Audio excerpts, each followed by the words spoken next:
ছোটদের যোজ্যতা নির্ণয়ের জন্য ছোট্ট একটা পদ্ধতি তোদের শিখিয়ে দিই। তার আগে একটা চিহ্নের মানে বোঝাই।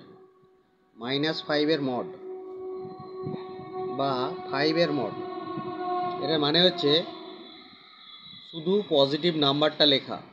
-5 মড বা 5 মড মানে 5। মড মানে অ্যাবসলিউট ভ্যালু, অ্যাবসলিউট ভ্যালু। +-4 আছে, তার মড হবে 4। চিহ্ন বাদ দিয়ে শুধু সংখ্যাটা লেখা, যাই হোক না কেন পজিটিভ ভ্যালুটা বেরোবে। এবার নিষ্ক্রিয় মৌলদের সংখ্যা, নিষ্ক্রিয় মৌলদের পরমাণু ক্রমাঙ্ক এটা মুখস্থ রাখতে হবে। 2, 10 আর 18। আমরা যার যোজ্যতা বার করব, যে পরমাণুটা নির্ণেয় পরমাণুর ক্রমাঙ্ক, সেটা যদি জেড হয় তাহলে 2 - z বা z-2 তার মড, z-10 তার মড, 18 - z তার মড বার করতে হবে। আর ক্ষুদ্রতম, এই উত্তরগুলোর মধ্যে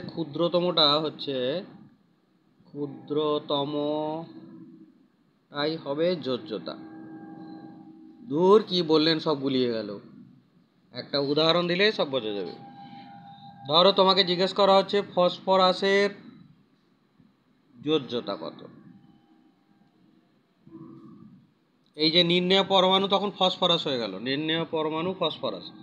জানতে হবে ফসফরাস মানে 15, ফসফরাস মানে 15। তাহলে z-2, 15 - 2 তার মড, z-10, 15 - 10 তার মড, 18 - 15 তার মড বার করো।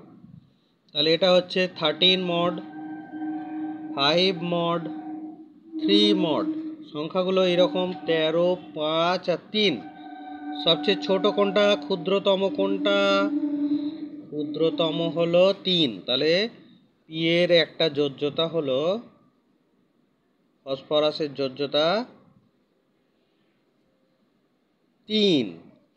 তাহলে ম্যাগনেসিয়াম 12, তার যোজ্যতা কত হবে?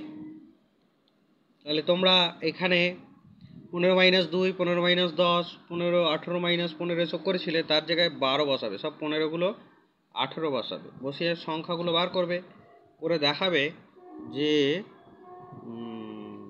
ম্যাগনেসিয়ামের যোজ্যতা কত। Thank you.